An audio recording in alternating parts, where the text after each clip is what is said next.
हाय नमस्तुभ्यम दोस्तों, हर हर महादेव। स्वागत है आपका हमारे YouTube चैनल शिव और शक्ति में। गणेश हरे सब विघ्न आपके, लक्ष्मी बैठे दोनों हाथ, खुशियाँ आपके सदा कदम चूमे, तरक्की हो दिन रात, कान्हा आपको दे कामयाबी, राधा रानी दे आपको प्यार, नव वर्ष यह सब दे आपको, यही दुआ है मेरी। आज आप सभी भक्तों को नव वर्ष 2025 की हार्दिक शुभकामनाएं।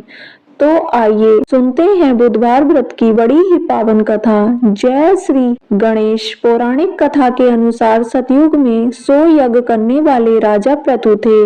उनके राज्य में दयादेव नाम का एक ब्राह्मण रहता था जिसे वेदों की बहुत ही जानकारी थी। उसके 4 पुत्र थे। पिता ने अपने पुत्रों का विवाह कर दिया। उन 4 बहुओं में से बड़ी बहू गणेश भगवान का व्रत किया करती थी। एक दिन बहू ने अपने सास ससुर से कहा कि हे माता, हे पिताजी, मैं बचपन से ही गणेश भगवान का व्रत करती रही हूँ, इसलिए आप मुझे यहाँ भी यह व्रत करने की अनुमति दें। बहू की यह बात सुनकर उसके सास ससुर ने कहा कि हे बहू, तुम घर की बड़ी बहू हो, तुम्हें तो यहाँ कोई कष्ट नहीं है, किसी चीज की कोई कमी भी नहीं है, तो व्रत क्यों करना चाहती हो? अभी तो तुम्हारा समय उपभोग करने का है, अपना मन घर परिवार में लगाओ। फिर बहू चुपचाप अपने कमरे में चली गई। लेकिन बहू हमेशा सास ससुर से पूछती रहती थी कि मुझे व्रत करना है, लेकिन सास ससुर हमेशा मना कर देते थे। कुछ समय के बाद बड़ी बहू गर्भ से ठहर गई और 10 महीने के बाद उसने एक बहुत ही सुंदर बालक को जन्म दिया। घर में बहुत उत्सव मनाया गया। धीरे धीरे पुत्र बड़ा हुआ और उसकी शादी तय हो गई। उसकी सास लगातार बहू को व्रत करने के लिए मना करती रही और व्रत छोड़ने के लिए बहू को बाध्य करने लगी। व्रत भंग होने के कारण गणेश जी बहुत दिनों में ही कुपित हो गए और जब पुत्र का विवाह हो रहा था तब विवाह के समय उस पुत्र की बुद्धि भटक गई और वो उस बहू का बेटा पता नहीं कहाँ चला गया।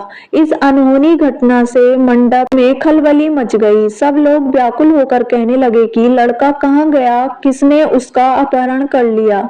बारातियों द्वारा ऐसा समाचार पाकर उसकी माता अपने ससुर दयादेव से रो रो कर कहने लगी कि हे ससुर जी, आपने मेरे गणेश व्रत को छुड़वा दिया है, जिसके परिणाम स्वरूप ही मेरा पुत्र गायब हो गया है। अपनी पुत्र वधू के मुख से ऐसी बात सुनकर ब्राह्मण दयादेव बड़े दुखी हुए, साथ ही पुत्र वधू भी दुखित हुई। जैसा हम सभी जानते हैं कि दादा दादी अपने पोता पोती से बहुत ही प्यार करते हैं, तब बहू ने उससे कहा कि हे पिता माता जी, मुझे गणेश भगवान का यह व्रत करने की आज्ञा दे दीजिए। तब उसके सास ससुर ने उसे व्रत की आज्ञा दे दी और दूसरी तरफ जिस बहू के बेटे का विवाह हो रहा था वह भी प्रति माह गणेश जी का व्रत करने लगी। एक समय की बात है कि गणेश जी एक विज्ञ और दुर्बल ब्राह्मण का रूप धारण करके भिक्षाटन के लिए उस मधुर भाषणी पुत्र बहू के घर आए। ब्राह्मण ने कहा कि हे बेटी, मुझे भिक्षा स्वरूप इतना भोजन दो कि मेरी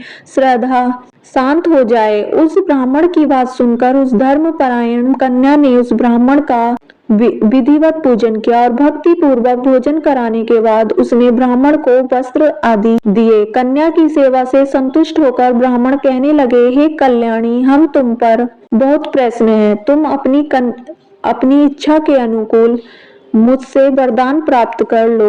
मैं ब्राह्मण वेशधारी गणेश हूँ, मैं तुम्हारी प्रीति के कारण आया हूँ। ब्राह्मण की बात सुनकर कन्या हाथ जोड़कर निवेदन करने लगी, हे विघ्नेश्वर, यदि आप प्रसन्न हैं तो मुझे मेरे पति जो शादी के मंडप से कहीं चले गए थे उनके दर्शन करा दीजिए। कन्या की यह बात सुनकर गणेश जी ने उससे कहा, हे सुंदर विचार वाली, जो तुम चाहती हो वही होगा, तुम्हारा पति शीघ्र ही आएगा। कन्या को इस प्रकार का वरदान देकर गणेश वहीं अंतर्ध्यान हो गए। कुछ समय के बाद उसका पति घर वापस आ गया। पुत्र को घर आया देखकर सभी घर वाले और सभी रिश्तेदार बड़े खुश हुए और विधि के अनुसार विवाह कार्य संपन्न किया। शादी के बाद वह दोनों खुशी खुशी जीवन यापन करने लगे। तो प्रेम से बोलिए, गौरी पुत्र गणेश की जय, शिव शिवा की जय हो। तो आइए पूरे भक्ति भाव से श्रवण करते हैं बुधवार व्रत की कथा का। तो प्रेम से बोलिए गणपति महाराज की जय। पौराणिक कथा के अनुसार एक बुढ़िया माई थी जो कि प्रतिदिन एक मिट्टी के गणपति जी बनाती थी और रोज उनकी पूजा करती थी।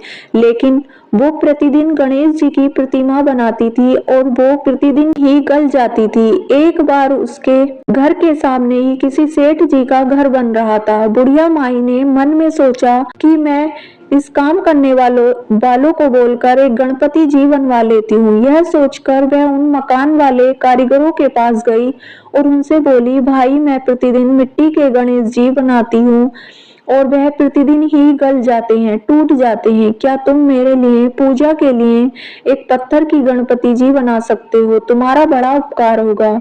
मुझ पर घर बनाने वाले कारीगर ने बोला, माँ जी, जितनी देर में हम आपके लिए गणेश जी बनाएंगे उतनी देर में तो हम एक दीवार पूरी बन जाएगी। बुढ़िया माई यह सुनकर दुखी मन से घर को वापस आ गई और मकान बनाने वाले कारीगरों को सुबह से शाम हो गई पर उनकी वह एक दीवार पूरी नहीं हुई। कारीगर जितनी बार दीवार बनाते थे उतनी बार उनकी दीवार टेढ़ी हो जाती थी। ऐसा करते करते उन्हें सुबह से शाम हो गई। शाम को जब सेठ जी आए तो सेठ जी ने देखा उनकी एक दीवार तक पूरी नहीं हुई और सेठ जी बोले, यह क्या तुमने आज एक दीवार तक पूरी नहीं बनाई? क्या तुमने आज कुछ काम नहीं किया? तब मकान बनाने वाला एक कारीगर सेठ जी के पास गया और उसने बुढ़िया माई वाली सारी बात सेठ जी को बता दी कि बुढ़िया माई आई थी और वह पत्थर की गणपति जी बनाने के लिए प्रार्थना कर रही थी। तब सेठ जी बुढ़िया माई के घर गए और बुढ़िया माई से प्रार्थना की कि हे माई, हमारी दीवार सीधी कर दो, हम आपके लिए सोने के गणपति बनवा देंगे। गणेश जी यह सुनते ही सेठ जी की दीवार सीधी कर दी। सेठ जी ने बुढ़िया माई को सोने के गणेश जी बनवा कर दे दिए। हे विघ्न राजा, जैसे आपने सेठ जी के सभी कार्य सीधे किए, कथा को सुनने वाले कार्यों को सिद्ध करना, सीधे करना, सभी पर अपना आशीर्वाद बनाए रखना, उनकी सभी मनोकामनाएं पूरी करना। प्रेम से बोलिए गणपति महाराज की जय। एक अन्य पौराणिक कथा के अनुसार सतापुर नगर में मधुसूदन नाम का एक व्यक्ति रहता था। वह बहुत ही धनवान था। मधुसूदन का विवाह बलरामपुर नगर की एक सुंदर लड़की से हुआ था जिसका नाम था संगीता। एक बार मधुसूदन अपनी पत्नी को लेने बुधवार के दिन बलरामपुर तथा मधुसूदन ने पत्नी के माता पिता से संगीता को विदा करने के लिए कहा। माता पिता बोले, बेटा आज बुधवार है और बुधवार को कोई भी शुभ कार्य करने के लिए यात्रा नहीं करते। लेकिन मधुसूदन नहीं माना। उसने ऐसी शुभ अशुभ की बातों को न मानने की बात कही। उसके बाद दोनों ने बैलगाड़ी से यात्रा प्रारंभ कर दी। 2 कोस की यात्रा के बाद उसकी गाड़ी का एक पहिया टूट गया और दोनों ने पैदल ही यात्रा शुरू कर दी। रास्ते में संगीता को बहुत प्यास लगी। मधुसूदन उसे एक पेड़ के नीचे बिठाकर जल लेने चला गया। थोड़ी देर बाद जब मधुसूदन कहीं से जल लेकर वापस आया तो वह पूरी तरह से हैरान हो उठा क्योंकि उसकी पत्नी के पास उसकी ही शक्ल सूरत का एक जैसा व्यक्ति उसके पास बैठा था। संगीता भी मधुसूदन को देखकर हैरान रह गई। वह दोनों में अंतर ही नहीं कर पा रही थी। वह पहचान नहीं पा रही थी कि उसमें से असली मधुसूदन कौन है।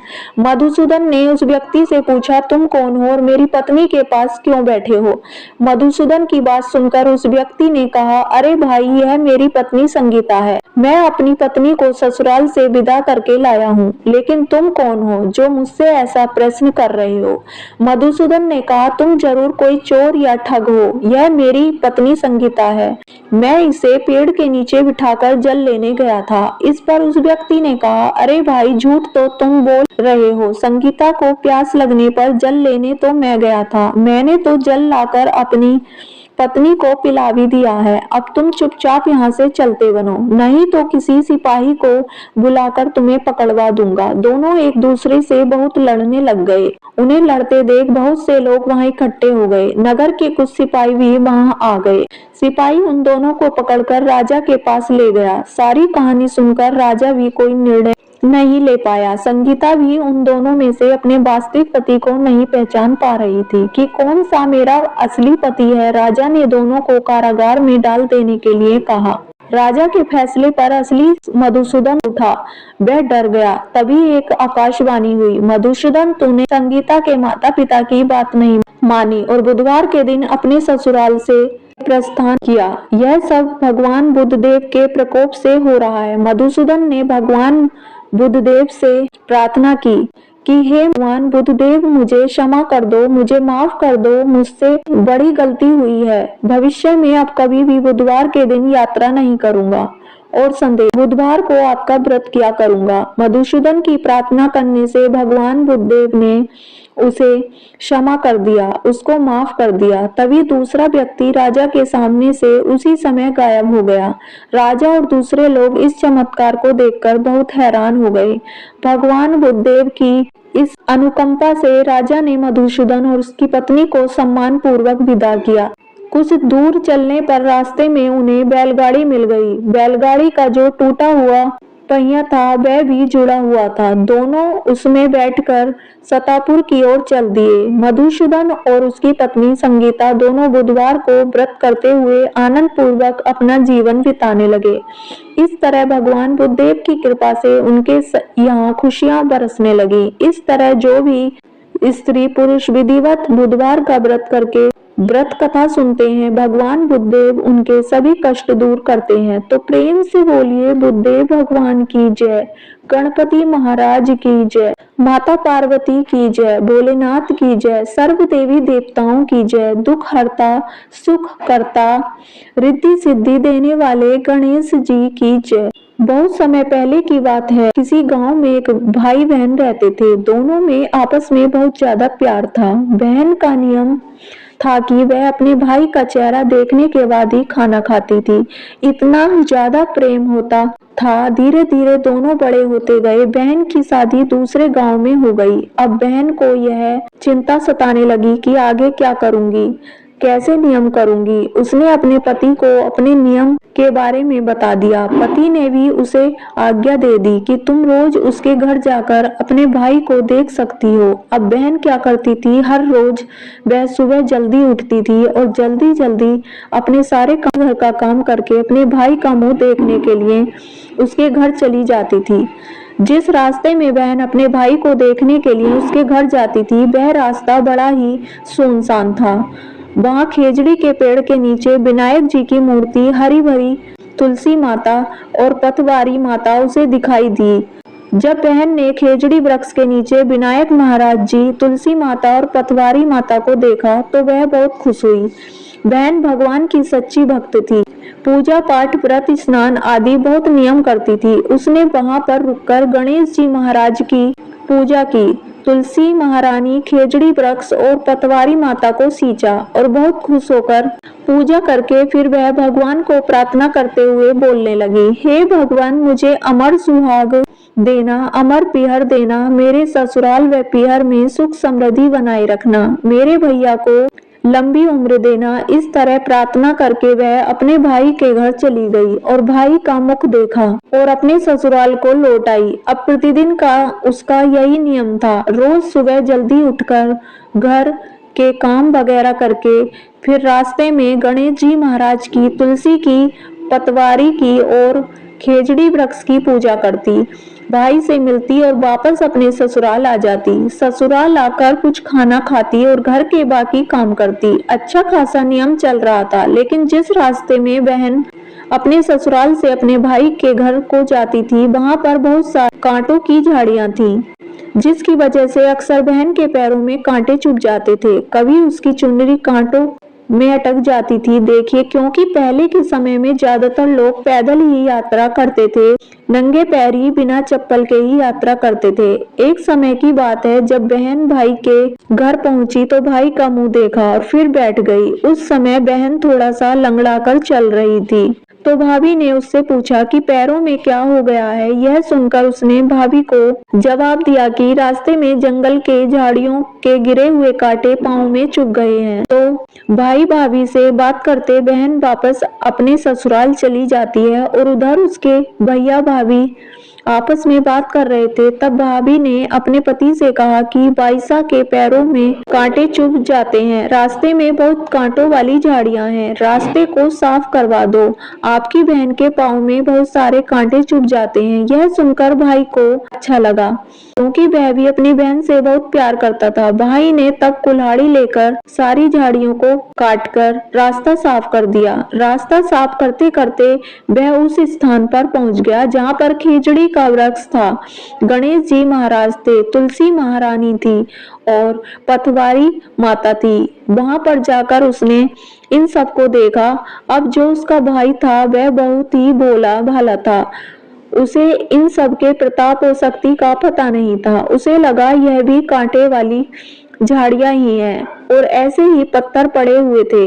उसने गणेश जी महाराज और पतवारी माता की शिला को वहां से हटा दिया, तुलसी को उखाड़ दिया और खेजड़ी के वृक्ष को निकाल दिया और पूरा रास्ता बहुत अच्छे से साफ कर दिया। अब उसके इस कार्य से भगवान बहुत क्रुद्ध हो गए, बहुत गुस्सा हो गए। भाई थक गया था और वापस अपने घर आ गया और घर आकर वह सो गया। जब वह सोया तो वह सोता ही रह गया, क्योंकि भगवान का प्रकोप लग गया था। पत्नी ने उसे जगाने की बहुत कोशिश की, लेकिन पति जागा ही नहीं। अब उसकी पत्नी जोर जोर से रोने लगी और लोग इकट्ठा हो गए। लोग उसके पति को अंतिम संस्कार के लिए ले जाने लगे।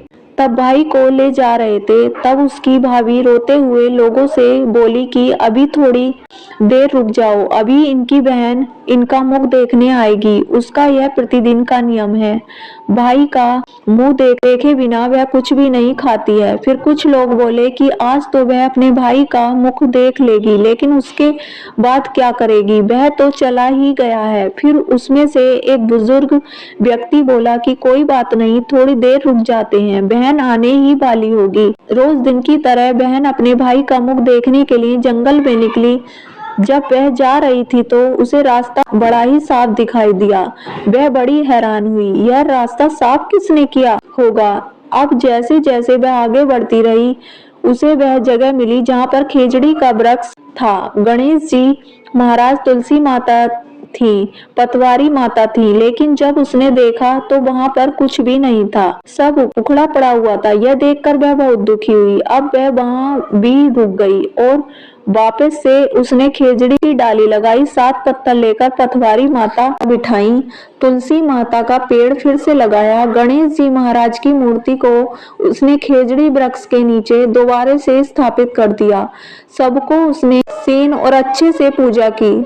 सबको उसने अच्छे से सींचा और अच्छे से पूजा की और फिर सूर्य भगवान को साक्षी मानकर सबके पैर पकड़कर बोली कि हे भगवान, जिसने भी यह किया है उसे माफ करना, मेरा जैसा अमर सुहाग और मेरे जैसा अमर पीहर सबको देना। और फिर बोलकर वह आगे निकल गई। तब भगवान सोचने लगे कि यह तो हमें प्रतिदिन बड़ी ही श्रद्धा भाव से पूजती है, अगर इसकी नहीं सुनी तो हमें कौन मानेगा, हमें कौन पूछेगा। तब सिद्धि विनायक जी ने उसे आवाज दी कि बेटी, वापस आकर इस खेजड़ी की 7 पत्तियां लेकर जा और उसे कच्चे दूध में घोलकर भाई के ऊपर छींटा मार देना, वह उठकर बैठ जाएगा। यह सुनकर जब बहन पीछे मुड़ी तो वहां पर कोई नहीं था और उसे तो कुछ भी समझ नहीं आ रहा था कि कौन उठकर बैठ जाएगा, क्योंकि उसे तो कुछ भी पता ही नहीं था। फिर वह यह सोचने लगी कि ठीक है, जैसा सुना वैसा ही कर लेती हूँ। फिर वह 7 खेजड़ी की पत्तियां लेकर अपने भाई के घर पहुंची। वहां उसने देखा कि बहुत से लोग बैठे हुए हैं। भाभी बैठकर रो रही है और भाई की लाश रखी हुई है। भाभी बोली कि कल तुम्हारे लिए रास्ता साफ करने गए थे, वापस आकर सोए तो सोते ही रह गए। फिर बहन समझ गई कि भाई ने रास्ता साफ करते हुए तुलसी पतवारी उखाड़ दी थी, भगवान गणपति महाराज की मूर्ति हटा दी थी, तभी भगवान रुष्ट हो गए हैं और आज रास्ते में भगवान ने ही वह आवाज दी थी। तब उसने उन पत्तियों को बताए हुए नियम के तहत भाई के ऊपर इस्तेमाल किया। तब भाई उठकर बैठ गया और फिर भाई बहन से बोला कि मुझे तो आज गहरी नींद आ गई थी। तब बहन बोली यह नींद किसी दुश्मन को भी ना आए। फिर वह अपने भाई से बोली कि भाई, आपने रास्ता क्यों साफ किया, भगवान को उनके स्थान से क्यों हटाया।